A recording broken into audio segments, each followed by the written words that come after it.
Hello दोस्तों, आप सबका आरसी क्लास में स्वागत है। बिहार बोर्ड क्लास 10 2000 यानी क्लास 10 मैथ्स 2025 के सब्जेक्टिव क्वेश्चन और कौन क्वेश्चन जो प्रश्न मैं लेके आया हूँ ये काफी एग्जाम के दृष्टि से बहुत ही मोस्ट इंपॉर्टेंट है।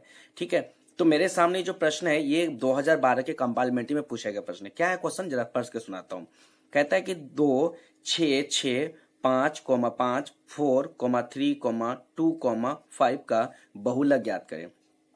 दोस्तों एक बात समझो, बहुलक का मतलब क्या होता है ना कि जो संख्या सबसे ज्यादा रिपीट हो, ठीक है, उसको हम लोग उसको बहुलक मानेंगे।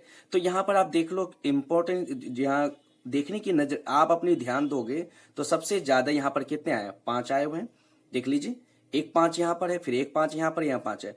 तो इसका सबसे सिंपल तरीके जो इसका होगा, सीधी सीधे इसका सॉल्यूशन में क्या इसका आंसर हो जाएगा, इसका आंसर हो जाएगा आपका कितना, यानी कि इसका 5 आंसर होगा। ठीक है, इसके कितने होंगे, 5 आंसर। अब एक सवाल एक और सामने आया है। क्या सवाल कहा है, जरा सुनिए कि प्रथम 5 प्राकृतिक संख्याओं का माध्य ज्ञात करें। क्या कहता है कि प्रथम 5 संख्याओं की यानी माध्य ज्ञात करें। ये भी 2012 के कंपार्टमेंट्री में पूछे गया प्रश्न है। अब इसको कैसे सॉल्व करेंगे, तो क्या कहा, प्रथम सम प्राकृतिक 5 संख्या की क्या बोलता है कि प्रथम 5 सम प्राकृतिक संख्या। और आप प्राकृतिक संख्या के बारे में जानते हो क्या होता है, 2 4 6 8 10 12 तो जो होंगे। ठीक है, तो क्या लिखेंगे कि प्रथम 5 तो सम प्राकृतिक संख्या, तो सम, ठीक है, और प्राकृतिक संख्या तो सम प्राकृतिक संख्या कौन कौन होगा, तो 2, उसके बाद 4 6 8 10। अब देख लो गिनती कर लेंगे कितने, तो 1 2 3 4 5, 5 संख्या हो गया।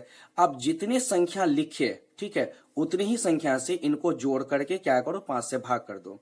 तो अब देख लो यहां पर सबको जोड़ेंगे तो कितने हो जाएंगे, यानी कि 2 प्लस 4 प्लस 6 प्लस 8 प्लस उसके बाद 10 और बटे में क्या करेंगे, 5 से डिवाइड करेंगे। अब जब 5 से इसको डिवाइड करेंगे तो क्या सबको जब जोड़ेंगे तो ये कितने हो जाएंगे, यानी एक करीब हो जाएंगे 30। ठीक है, और इसको जब 5 से डिवाइड करेंगे तो 5 एकम 5 छोके 30, तो बराबर इसके कितने हो जाएंगे, इसका 6 आंसर हो जाएंगे। ठीक है, जो कि ये 2012 के कंपार्टमेंट्री में पूछे गए प्रश्न है। ठीक है, अब अगला प्रश्न क्या है, यहाँ कहता है कि एपी श्रेणी में 1 4 7 10 डॉट डॉट के यानी क्या कहता है 18वें पद दिया हुआ है। तो देखिए प्रथम पद तो आपका यानी ए बराबर आपका प्रथम पद कितना दिया हुआ, 1 दिया हुआ है। ठीक है, अब उसके बाद इसमें डी निकालना है। तो डी कैसे निकालेंगे, तो इसका एक ये मान होता है क्या, तो जैसे कि ये प्रथम पद ये हो गया और ये एनवा पद हो गया। ठीक है, तो इसको डी निकालने के लिए हम क्या करेंगे, तो यानी कि डी बराबर हम क्या लिखते हैं, यानी ए माइनस A1 करते हैं। ठीक है, तो अब देख लीजिए, यानी कहने का मतलब A माइनस A1, यानी मान लो ना इसको जा करके इसको मान लेते हैं A1, ठीक है, और इसको मान लेते हैं क्या, यानी कि A2 कर देते। तो चलिए इसका नाम A1 रख दें, इसका नाम A2 कर देते। ठीक, अब यहां पर D का मान ऑलरेडी खुद ब खुद आ जाएगा। तो D बराबर क्या हो जाएगा, यानी A2 का मान कितना है 4 और A1 का मान कितना है 1। जब घटाएंगे तो क्या हो जाएगा, यानी D बराबर कितने आ जाएगा 3 और एनवा पद, तो एन बराबर कितना आपका, यानी 18 दिया हुआ है। ठीक है, तो फॉर्मूला लगाएंगे ए एन, तो अब यहां लगाएंगे क्या, ए एन बराबर ए प्लस उसके बाद एन माइनस 1 इंटू उसके बाद क्या लिखेंगे, डी लिखेंगे। अब यहां पर सिंपली देख लो कि ए का मान कितना है, तो प्रथम पद आपका तो पहले से 1 दिया हुआ है तो 1 रखेंगे, प्लस उसके बाद एन का मान कितना दिया आपका, यानी कि एन का मान आपका, और n का मान कितना दिया हुआ आपका 18 दिया हुआ है और -1। ठीक है, और d का मान आप कितना निकाले थे, यानी कि आप 3 निकाले हो। ठीक है, तो यहाँ क्या करेंगे, तो एक, सॉरी बच्चों यहाँ पर थोड़ी सी मिस हो गई थी। ठीक है, तो अब यहां पर देख लो क्या कि एक बार मैं रिपीट कर देता हूं, 1 प्लस यानी a का मान जो था उसके बाद 18 माइनस 1 इंटू डी का मान यहां बैठा दिया। ठीक है, अब जब 1 प्लस तो 1 जैसे था वैसे ही रह जाएगा, 1 प्लस उसके बाद 17 का पावर 3 बार पावर तो कितना हो जाएंगे 51 हो जाएंगे। ठीक है, अब इन दोनों को जोड़ दो तो कितने हो जाएंगे, यानी इसके 52 हो जाएंगे। इसके आंसर कितने हो जाएंगे, इसके 52 आंसर हो जाएंगे। चलिए अगला प्रश्न क्या दिया हुआ, कहता है कि 66 सेंटीमीटर परिधि वाले वृत्त के चतुर्थांशों का क्षेत्रफल ज्ञात करें। यह भी 2012 के कंपार्टमेंट्री में पूछे गए प्रश्न। ठीक है, तो देखिए सबसे पहली बात ये परिधि दिया हुआ है, तो हम जानते हैं क्या कि वृत्त का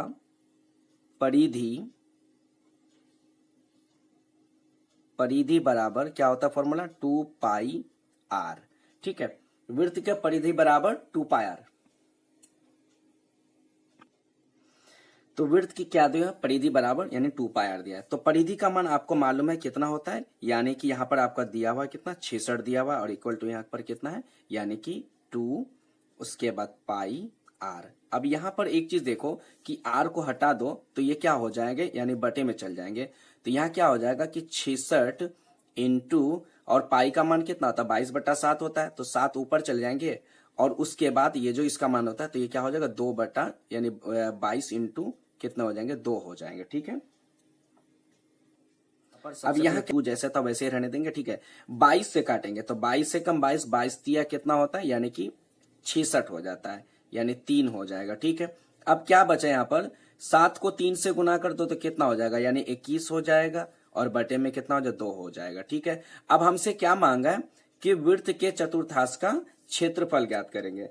तो वृत्त के चतुर्थांश का क्षेत्रफल ज्ञात करने के लिए क्या करेंगे कि इसका फॉर्मूला होता है यानी चतुर्थांश के फॉर्मूला, इसका फॉर्मूला क्या होता है वृत्त के चतुर्थांश का, ठीक है, चतुर्थांश का क्षेत्रफल।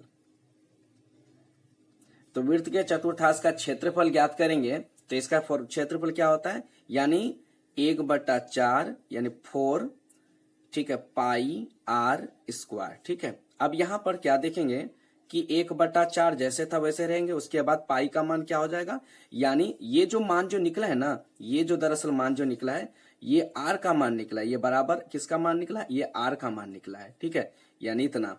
तो उसके बाद क्या हो जाएगा 22 बटा कितना हो जाएगा 7 हो जाएगा इंटू और r का मान कितना है यानी कि 1/4 4 पाई स्क्वायर जो निकला है तो क्या लिखेंगे इसको 21/7 इंटू फिर सॉरी 2 है और 21 बटा कितना लिखेंगे 2 लिखेंगे। अब आप देख लो यहाँ पर सबको यहाँ पर काटना है। ठीक है, तो काटते हैं सबसे पहले 7 से काटते हैं, 7 या 21।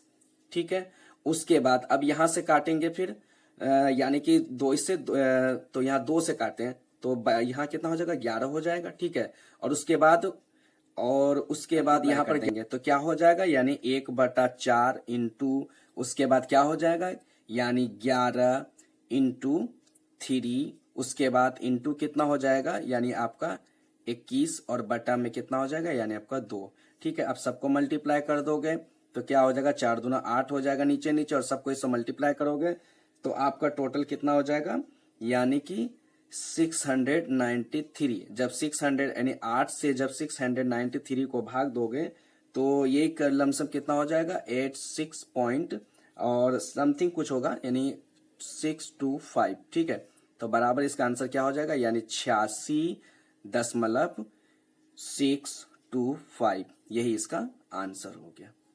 ठीक है, चलिए अगला प्रश्न क्या है कि लिखा हुआ है प्रश्न क्या पर यहाँ पर क्या दिया हुआ है कि द्विघात समीकरण 2x² - 7x + 6 = 0 का यानी विवेकतर ज्ञात करें। तो देखो एक बात याद रखिएगा, एक विवेकतर होता है एक विवेचक होता है, लेकिन दोनों का मेथड जो सेम है। तो देखिए कैसे, जैसे देखिए यहाँ पर क्या दिया हुआ है तो सबसे पहले 2x² - 7x + 6। ठीक है, तो इसको अगर हम हल करते हैं तो देखिए हल करने पर क्या होता है तो यहां पर लिख देंगे a बराबर क्या लिखेंगे 2 और b बराबर क्या लिख देंगे यानी कि -7 और c बराबर लिख देंगे क्या यानी 6। ठीक है, अब फॉर्मूला लगाएंगे क्या d बराबर यानी कि b² - 4ac। ठीक है, तो अब देख लो तो बराबर यहाँ 0 ही लगा देते हैं। ठीक है, अब क्या हो जाएगा कि b का मान -7 का स्क्वायर और -4 इंटू a का मान 2 और इंटू सी का मान कितना हो जाएगा यानी कि सी का मान आपका 6 है। ठीक है, तो अब क्या होगा कि 7 का स्क्वायर माइनस का स्क्वायर तो प्लस हो जाता है, तो 7 का स्क्वायर कितना हो जाएगा 49। ठीक है, और माइनस उसके बाद 4 दूनी 8 और 8 छोके कितना हो जाएगा 48। ठीक है, जब घटाएंगे तो बराबर क्या हो जाएगा इसका यानी कि एक आंसर हो जाएगा। ठीक है, 48 में 49 में से 48 घटा देंगे तो कितने हो जाएगा 49 यानी एक आंसर हो जाएगा इसका। सॉरी 49 में से 48 घटाएंगे तो इसका एक आंसर हो जाएगा। ये इसका हो गया आंसर। ठीक है।